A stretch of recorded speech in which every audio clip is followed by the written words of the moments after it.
Salut à tous et bienvenue pour une nouvelle émission de pronos sur la chaîne YouTube de Paris Turf. On va évoquer la réunion de dimanche sur l'hippodrome de Vincennes. On va attaquer à 11h avec une première épreuve réservée à des concurrents de 5 ans. Ils sont assez nombreux au départ de ce premier rendez-vous. Une course assez ouverte. Cédric et Bruno, salut messieurs. Ravi de vous retrouver pour cette émission. Je le disais, une course très ouverte dans ce jeu. Ouais, c'est vraiment un lot très très homogène. Ils sont au moins 7 ou 8 à pouvoir viser la victoire. Alors moi, pour ma part, j'ai accordé une légère préférence au numéro 6, Jardiland, un pensionnaire de Christian Bijon qui a montré des progrès lors de ses 2 dernières courses. Il gagnait très bien l'avant-dernière fois sur ce parcours. Il a ensuite répété sur un 2100 mètres en finissant encore de belle manière. Visiblement, c'est un cheval qui a progressé durant ces dernières semaines. Et je lui oppose le numéro 10, Johor, qui est un élève de Bertrand de Folleville. Apparemment, il a envie de se faire plaisir avec son cheval.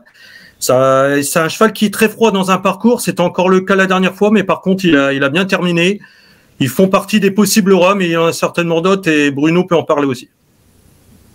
Oui, je vais en parler, mais j'ai retenu les mêmes dans l'ordre différent en revanche. Le 10, Johor, effectivement, c'était une très belle impression la dernière fois. C'est vrai qu'il c'est pas le plus rapide au départ, mais bon, sur la grande piste, comme c'est un cheval tout neuf et qui a encore un petit peu de marge, contrairement à d'autres, je pense que ça peut quand même passer, même en progressant en dehors dans la montée. Il est capable de faire un très bon dernier kilomètre. Mais évidemment, Jardiland, je suis d'accord avec Cédric, après avoir été orienté au trop monté, ça n'allait plus dans cette spécialité. Il est revenu à l'attelé et depuis, c'est très convaincant. Et il a un jeu de jambes très tonique, déféré des 4 pieds. C'est sûr que s'il est dans le sillage de Johor en entrée de ligne droite, il pourra lui faire mal. Mais il y en a d'autres. Effectivement, c'est une course ouverte pour lancer cette réunion. Labellisée européenne, la deuxième, le prix de Grenade, va mettre aux prises des concurrents expérimentés. Âgés de 9 à 11 ans, ils sont 12 à faire acte de candidature. Les 2700 mètres de la grande piste à parcourir. Moins de partants, des chevaux expérimentés, mais la solution n'est pas forcément beaucoup plus facile non plus. Non, une course inextricable un peu. Il risque d'y avoir d'ailleurs des disqualifications, dont peut-être mon favori, le 3 Faust de Bélève, qui ne manque pas de qualité, mais qui est très compliqué. On l'a vu la dernière fois. Là, son entraîneur le remet dans la configuration de sa plus récente victoire sur plus court, uniquement plaqué des antérieurs. Donc, je pense que ça peut passer. Et puis, je rachète également le 7 Flash du Biwetz, qui avait déçu l'autre jour, mais c'était trop mauvais pour être exact, vu ses performances antérieures aux montées. Moi, j'ai le même jumelé que toi, Bruno, dans le même ordre, malgré que la course soit ouverte. Faust de Bélève, ouais, on lui remet du confort. Hein, peut-être que ça va aller mieux dans cette configuration. Et le 7 Flash du Biwetz, alors certes, il vient de décevoir, mais le lot était supérieur à celui de ce dimanche. Donc, je l'ai racheté aussi et il a déjà fait des arrivées avec Paul Ploquin par le passé. 2 courses, 2 choix identiques pour Cédric et Bruno depuis le début de cette réunion. On va passer cette fois à la 3e avec 13 concurrents qui sont au départ. Ils sont âgés de 7 ans. Vous avez accordé votre préférence à qui? Ouais. Moi, j'ai refait confiance à Ipser de KO. Alors certes, il est ferré, mais d'ailleurs, je vais passer un petit coup de gueule parce que je me demande ce qu'une épreuve de ce niveau fait un dimanche à Vincennes, juste avant le Quintet d'ailleurs. Parce que c'est vraiment un petit lot de province à mon avis. Donc ce numéro 7, Ipser de KO, je le crois capable de confirmer même ferré. Et je lui oppose le 4, Ougarden, qui fait plaisir à son nouvel entourage depuis plusieurs semaines. L'autre fois, c'était la note à Nantes. Bon, ça peut suffire dans un tel lot. Oui, Ipser de KO, effectivement, c'est donner un moral de vainqueur dans les courses d'amateurs où il était déclassé. C'est vrai, comme le dit Cédric, que cette épreuve n'est pas plus relevée qu'une course d'amateurs, peut-être même au contraire, il n'y a que des haches. Et puis d'ailleurs, un autre cheval d'amateur qui fait plaisir énormément à Sébastien Devul, son propriétaire, c'est le 10 Hit River. Bon, bien sûr, le 10, c'est un numéro assez compliqué, mais on ne sait-on jamais. Avec Mathieu Abrivard, qui est le spécialiste des courses d'attente, se faire oublier et puis sortir de sa boîte. C'était le nom de son ancienne rubrique d'ailleurs dans Paris Turf. Et il l'a encore montré avec Guerrier Castellet l'autre jour. Donc je pense que Hit River peut même titiller, comme il est déféré des 4 pieds, Ipser de KO. On attaque les gros morceaux de cette réunion avec la 4e épreuve du programme Support du Quintet, le prix d'Arras. 16 concurrents expérimentés. Bruno, ton choix pour cette épreuve? Je me suis tâté entre un Européen et un Français. J'ai finalement timidement préféré le 14 Eros Zola, qui a fait plusieurs fois très grosse impression sur notre sol depuis son arrivée. Tout d'abord chez Eric Bondeau et maintenant chez Jean-Michel Bazir. Là, ça fait plusieurs semaines qu'il n'a pas couru. On sait qu'il y a des petits soucis de locomoteur parfois, donc ça laisse le temps aussi de faire des soins. Et apparemment, son entourage ne craint pas la distance. Donc, c'est opposition de style avec le numéro 2, Akerlover, qui prendra probablement le train à son compte et qui sera difficile à déloger. Donc, a priori, c'est ce match-là qui s'annonce. Et puis, comme c'est le quintet, je donne un petit outsider toujours pour les 5 premiers. C'est le 4, Fidel Madric. Cédric? Ouais, bah moi, pareil, en fait, je me suis fait cette réflexion, comme Akerlover n'a qu'un train, il manque un peu de vitesse. Je fais confiance à Jean-Michel Bazir pour driver au millimètre son cheval et venir battre son adversaire sur une pointe de vitesse. Un engagement qui a certainement été préparé. Bruno l'a dit, comme c'est un cheval qui a parfois des problèmes d'allure, là il a repris de la fraîcheur. Donc ça sent bon quand même pour lui, ce numéro 14, et donc le 2 en deuxième position. Et si je devais donner un petit outsider, moi je donnerais le numéro 13, Golteria. Ça fait longtemps qu'elle n'a pas été déférée des 4 pieds. Entendu, réservé à des concurrents de 4 ans, la 5e, le Prix d'Orthez, est une course parée du label Groupe 3. On va retrouver des bons chevaux au départ de cette épreuve. Certains qui sont d'ailleurs sur la montante. Cédric, est-ce que ton choix a été facile à faire dans cette course? Non, pas vraiment. Un cheval qui vient de faire grosse impression, c'est le numéro 13, Keep Going. Pour sa première chez Mathieu Mottier, il les a vraiment transpercés pour finir. Alors c'est vrai que ce jour-là, Keep Your Dreams avait fait beaucoup de trains devant, donc ça l'avait quand même avantagé pour venir finir, mais quand même, l'impression visuelle était là. Alors certes, il va pas être déféré des 4 pieds cette fois-ci, il va être plaqué des antérieurs, mais chez son ancien mentor, Loris Garcia, il avait été dans cette configuration-là par le passé, lui avait plutôt réussi. Donc j'espère une confirmation de sa part. Et en deuxième position, j'ai placé le numéro 8, Brother in Arms. Un cheval que j'aime beaucoup, qui a beaucoup d'action. Le fait d'être déféré des 4 pieds, ça lui convient bien, mais par contre, il manque un peu de niaque pour gagner. C'est la raison pour laquelle je lui ai quand même préféré le cheval de Mathieu Mottier. 2 chevaux très en vue pour Cédric. Est-ce qu'il en est de même pour Bruno? J'ai le même favori, Keep Going. Effectivement, des débuts tonitruants sous l'entraînement de Mathieu Mottier. Et ce jour-là, il avait été arrimé en permanence à Calmia Quick, qui avait fait tout le boulot pour lui. Mais effectivement, il l'avait transpercé, donc j'ai pas inversé l'ordre par rapport à cette ligne-là. J'ai gardé la ligne brute avec Calmia Quick, qui est désormais passé sous l'entraînement de Romain Derieux.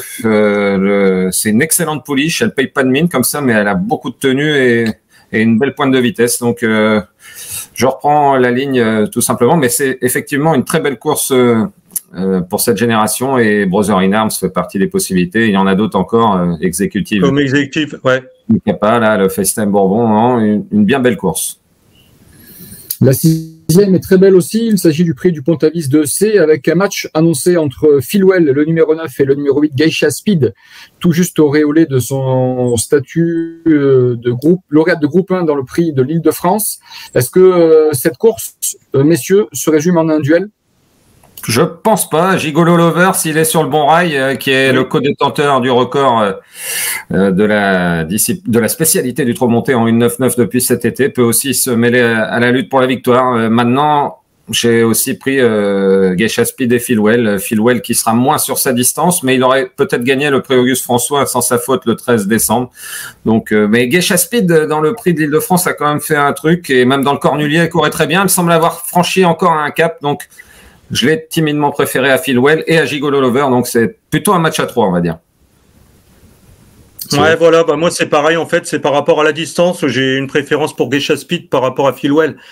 Mais ouais, tu l'as dit Bruno, c'est vrai que Geisha Speed, elle est quand même étonnante là depuis 2 ou 3 fois, même attelée, on l'avait vu bien figurer dans des bronlots, donc elle a certainement franchi un palier supplémentaire cet hiver. Et Gigolo Lover, on le sait avec lui, c'est souvent un problème de cadence. Faut que le cheval soit bien cadencé.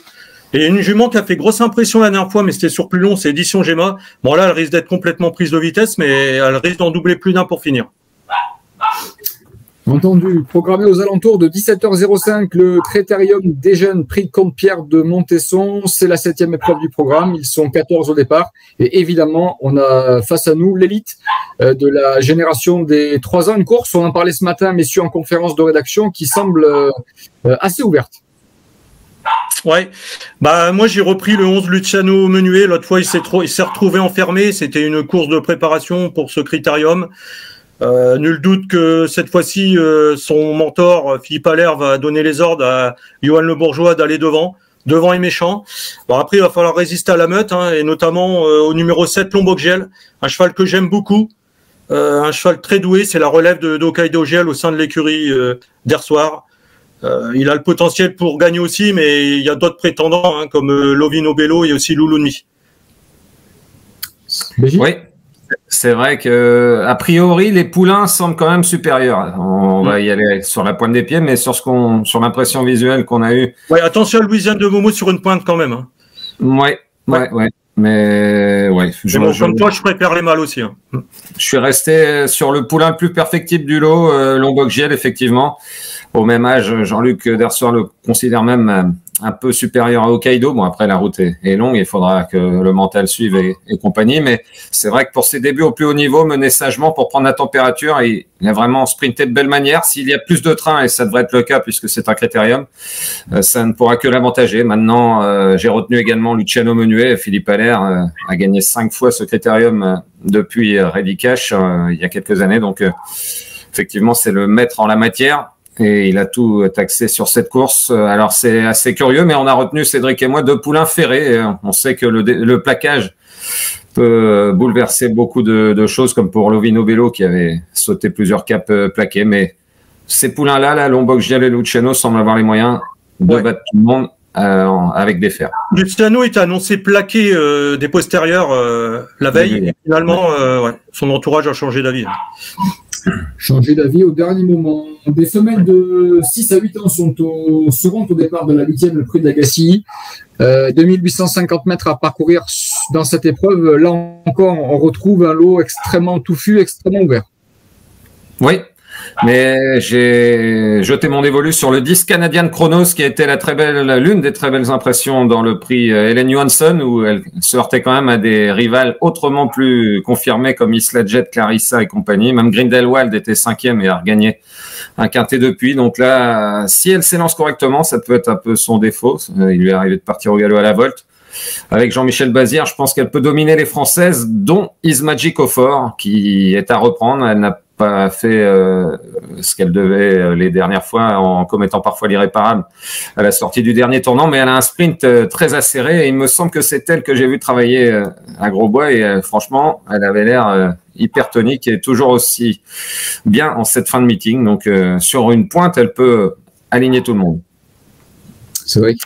Ouais, bah moi c'est pareil, hein. J'ai repris le 10 Canadian Chronos et avec le numéro 13 Is Magico Fort. L'avant-dernière fois, elle finissait exactement dans la même battue. Et Canadian Chronos, je l'ai mise en meilleure impression dans le prix Helen Johansson. En plus, le lot est un peu supérieur ce jour-là. Alors certes, la distance n'est pas la même, mais bon, elle a quand même gagné par le passé sur le parcours de tenue. Donc voilà. Mais après, la course reste quand même très ouverte, hein. On n'a pas parlé du 15 Irina Datou. Elle avait joué de malchance dans un lot similaire l'avant-dernière fois. Elle peut gagner également. Et Céliaz aussi, attention à Alessandro. Ah oui, l'italienne. Ah oui. Ouais. On termine avec la 9e épreuve, le prix de l'Agnon, qui va réunir cette fois des concurrents de 4 ans. Épreuve dans laquelle, là encore, on semble se diriger vers peut-être une arrivée d'outsider, pas mal de possibilités pour les premières places. Est-ce que votre choix était difficile à faire, messieurs ? Ouais, c'est un problème complexe cette course entre les Français et les étrangers. C'est pas facile de faire un choix. J'ai longtemps hésité. Finalement, j'ai repris quand même le 7 Catchy Quick.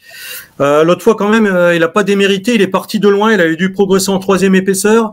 Et surtout, cette fois, il va être allégé. Il va être plaqué des antérieurs pour la première fois. Ça peut être le petit plus qui peut lui permettre. On sait qu'il voit un prix de série comme ça. Maintenant, il y a plein d'autres possibilités. Et j'ai repris en 2e le 15 Caïn Martin. Engagement idéal, il va être première fois défrayé des 4 pieds. L'autre fois, il finissait bien dans un lot où il y avait Coldplay et compagnie. Enfin, c'est un lot où il y avait quand même des bons poulains. C'est un cheval qui est capable également de gagner. Et j'ai un regret là-dedans, c'est le 9 Elite Dark, qui a très bien débuté à Vincennes la dernière fois dans un lot de qualité. J'ai regardé ses performances en Italie. Il a couru contre des chevaux de niveau groupe. Donc le problème, c'est que lui reste ferré. Donc voilà, c'est pour ça que j'ai préféré les Français. Bruno ? Je suis d'accord. suis d'accord. Les Français ont du répondant dans cette course, d'autant que c'est un parcours de tenue. Et j'ai retenu les déférés des 4 premières fois que sont le 14 Kingston de Blary. Il avait beaucoup de confiance la dernière fois dans le clan Thomain et il s'est fait plier entre guillemets par un impressionnant Kataki de Wallis. Là, son entourage pensait sûrement qu'il avait la marge pour gagner uniquement plaqué des antérieurs, une belle course à Vincennes. Là, il sera déféré des 4 et sa sœur, In Love de Blary, la propre sœur, avait gagné sur ce parcours première fois des 4. Ça peut être un signe. C'était il y a 2 ans. Et puis le 15 Kate Martin, comme tu l'as dit, Cédric, lui aussi déféré. L'avant-dernière fois, il m'avait beaucoup plu en finissant de très belle manière. Et d'ailleurs, il a souvent montré une super pointe de vitesse depuis ses débuts, même en province auparavant.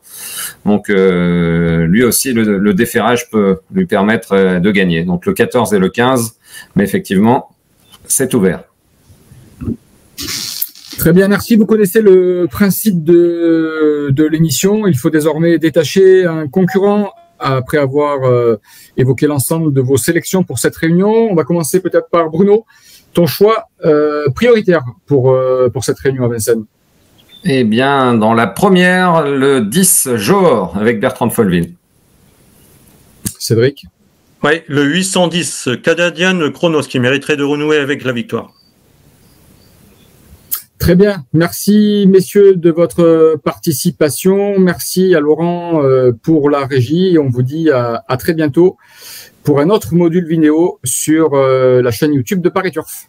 Salut à tous et un grand merci. Vous êtes désormais plus de 150 000 abonnés sur la chaîne YouTube de Paris Turf. Toute l'équipe de la rédaction ainsi que tous nos services vous remercie vivement de suivre nos vidéos au quotidien.